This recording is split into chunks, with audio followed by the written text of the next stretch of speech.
love can put us in unexpected positions. Often it clashes with our duties, and we are forced to choose between following our hearts or fulfilling our obligations. In the opening scene of Romance in Hawaii, we see Lee in the office, on a phone, as Michael walks in complimenting her effort, and also informing her of the meeting at 4 p.m. To her shock, when they arrive, Diana welcomes her to a surprise party, announcing that the youngest executive in the company has just hit $100 million in sales for the year, and everyone applauds her. At the end of the party, the staff depart one after the other. Diana seeks to have a word with Lee, and she informs her that the board is very impressed with her, and that with one more impressive project, she'll be her future partner. She advises her not to inform Michael of the development, as she's not sure how he'll handle her being promoted over him. She further commends her efforts for working so hard in a man's world, where women have to put in double the effort to get half as far. Lee finds the news surprising and thrilling, because she didn't expect the promotion. She gets back into her office to find Michael seated there. He asks how her little meeting with Diana went, as he suspects they have something going on between them. Lee pretends Diana just likes checking in on her. Plus, Diana is the only mentor she has ever had. Michael tries to find out if Diana mentioned anything about the opening for a partner, but she denies any knowledge as she packs her bag, ready to leave for the day. In the next scene, Lee walks up to the door as she hears the doorbell ring. She collects her delivery, walks back in to unpack it, and stops midway to call her friends. She informs them she has some great news from work, and would love to invite them for an impromptu celebration. Rachel congratulates her, but won't be able to make it, while Mary's unavailable. So she decides to call Kiki. The girls catch up, and Kiki believes that with all her hard work, she deserves a vacation to ease off. But typically, Lee thinks she can't do that just yet, as she needs to prepare for the partnership position. Kiki suggests that she could take herself out to go have a drink to celebrate her promotion, instead of living her life based on just work and work alone. As Lee walks into the office the next morning, Diana calls her into her office, where Michael is already seated and waiting. Diana informs the duo that the board wants them to acquire a property in Hawaii. The company has had its eyes on it for a while. The auction is not open to companies, but private bidders, because the family is unable to pay the tax on the property. So the company is sending the two of their best to see who will get the deal done and be rewarded with the partner position. Lee feels there's no need for them to go separately, as they are a team, but it's the company's decision. Michael is excited about the news, and is eager to know when they'll be leaving, as he's all ready for the assignment. The auction is at the end of the month, but their flight will be booked tomorrow. In the next scene, the woman on the PA welcomes everyone to Hawaii as the plane lands at the airport. Later, Michael and Lee walk briskly down the hall. While Lee is engaged in a phone call, not watching where she's heading, she stops abruptly because she slams into a man. She quickly apologizes as their eyes meet each other. They get enchanted for a moment, before he introduces himself as the activity director of the hotel, going by the name of Ikeka. He invites them to the hotel's happy hour entertainment in an hour. Lee stares on, smiling at him as he walks away. At the promised entertainment, Ikeka welcomes everyone in Hawaiian as the MC of the ceremony. He ushers in Mahilani, who will be singing, while his cousin Kaulani from Maui dances the hula dance, and the crowd cheers them on. Lee stares intently as Kaulani dances beautifully. She is awed by the performance, and at the end she enjoys the show before retiring to her room. In the next scene, Michael walks up to Lee, interrupting her from reading the book she's engrossed in, because it is time for them to check out the property. Both of them stand at the entrance, watching the expanse of the property, and they proceed to walk in. A woman is curious about why they're standing there, and Michael quickly informs her they're simply there to have a few discussions about the sale. She shuns them off, telling them to come back some other time, and pulls the gate abruptly, shutting them out. Both are bewildered at her strange behavior. Later, Kiki happily welcomes Lee into her home when she comes to visit, and the ladies get talking about Lee's new task in Hawaii. Lee mentions the hula dancer, and how the look of pure joy and probably longing made her feel it is something she wants to experience. This makes Kiki tease her that it seems they're stepping up the heiau entertainment. Lee asks what the word means, because the lady they met on the property called them heiau as well. Kiki reveals that it means stranger, and it is most likely that everyone would refer to her like that during her stay in Hawaii. Later, Diana calls to inform Lee that Michael called her earlier to give her reports on the property. She urges Lee not to make choices that may jeopardize her chances of being a partner. Lee unknowingly walks into the no cell phone activity zone. When Ikeka sees her, he warns her to put her phone away, because they take their cell phone rule very seriously for those who want to learn the hula dance. Michael walks in on Lee while she is learning to dance hula with Ikeka, and he is amazed at her dance steps. He even makes a video of her. At the end of the dance, Ikeka commends her for being a good sport, and everyone applauds her dance. She walks down, and Kaulani, who has been watching with a smile on her face, commends her performance. Lee recalls she's the dancer from the previous night, and she compliments Kaulani's dancing because it made her cry and feel things she didn't know she could feel. Kaulani urges her to consider learning hula dance because she connects with it. As they walk to the bar, Michael teases her before Diana calls him asking for Lee. He passes the phone to her. Diana accuses her of dancing instead of coming up with how she can win the competition. She is not happy that Lee did not consider what the board would think if they saw her making a fool of herself dancing. She has seen the video Michael made when she was dancing. Diana is chiding her because she doesn't need anything making her soft, or giving the board the idea that she's making a mistake by recommending her. That's why she wants her to focus on the end goal.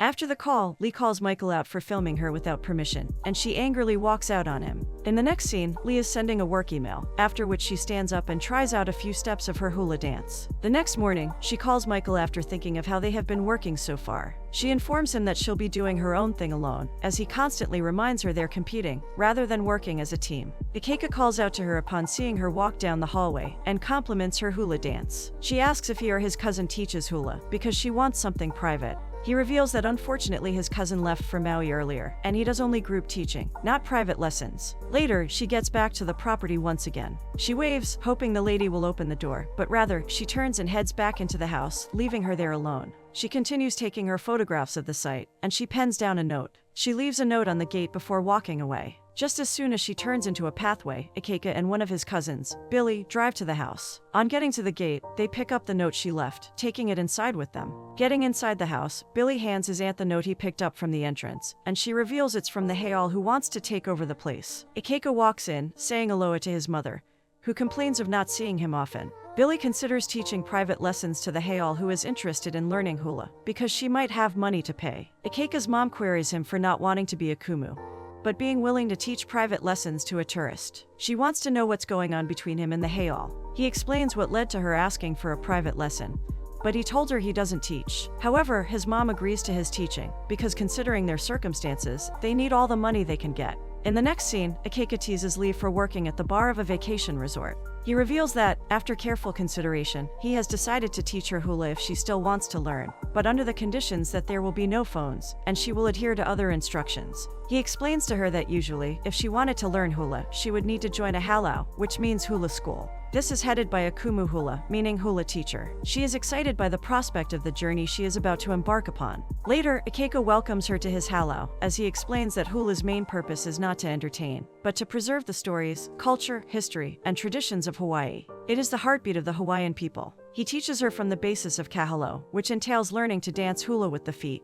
After the hula class, Lee goes to visit Kiki. She gets excited because she finally gets to meet Kiki's kids, and the ladies get all chatty. Lee gladly informs Kiki about the hula class she is having with the guy she met at the hotel. Kiki wants her to be sure the guy knows what he is doing, because halau usually has strict rules for teaching tourists. Lee is so sure of him, and she is glad he obliges her, because she feels so happy and alive after a long time. Even Kiki attests to the positive change she exudes. Later, Lee comes across Michael at the hotel. She declines to join him for a drink, and bids him goodnight instead. The next day, she continues her hula dance with Ikeka. He teaches her to feel the waves, explaining that her hand has to move delicately, like the waves, smooth, soft, and purposeful. Later, he offers to take her out to eat. On getting to where they will eat, they talk about the great food, and he reminisces about his memories of growing up in Hawaii. He always considers everyone around him as uncles and aunties, because they're all one big Ohana family. Lee wonders if he regrets his decision of not being a kumu, but he insists he doesn't regret it. He also uses the opportunity to ask her about her regrets, and she confesses she wishes she told her only loved John how she felt about him before it was too late.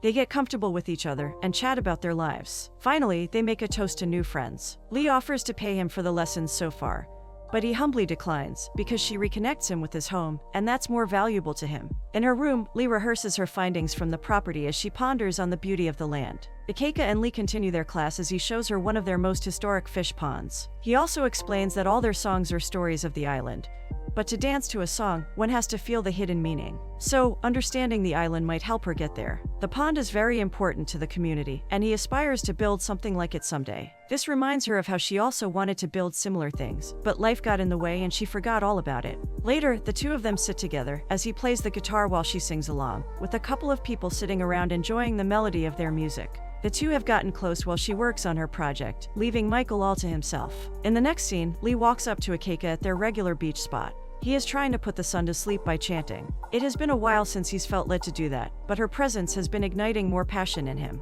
She compliments his reverence for the island, thereby making her fall in love with it too. He reveals that the kapuna, or respected elder, to whom she gave a flower, told him she could sense Lee's spirit. He explains that it is as though she knows where to fix the flowers on the right side of their hair naturally. He believes that the kapuna is right, and there is something Hawaiian about her. Ikeka then explains some personal things to her. He reveals that things became strained when his father, who was a not-so-good heiau, made an unwise investment, which got them into a little financial trouble. Then he left one day and never came back, and his mom did her best to bounce back, but she never really recovered from it. Ever since, he reminds her of his father, and she nurses the fear that he might turn out like his dad someday. Currently, she is in a place where she might lose the halau, or the property it is on. However, as Lee has come into his life, she has inspired him to somehow save it. Lee's passion for their traditions has made him fall back in love with Hula, despite the troubled connections of his family. They almost share a kiss, but he gets himself back together and apologizes for getting too close. He hands her the hula skirt he used to wear, urging her to wear it to their next lesson.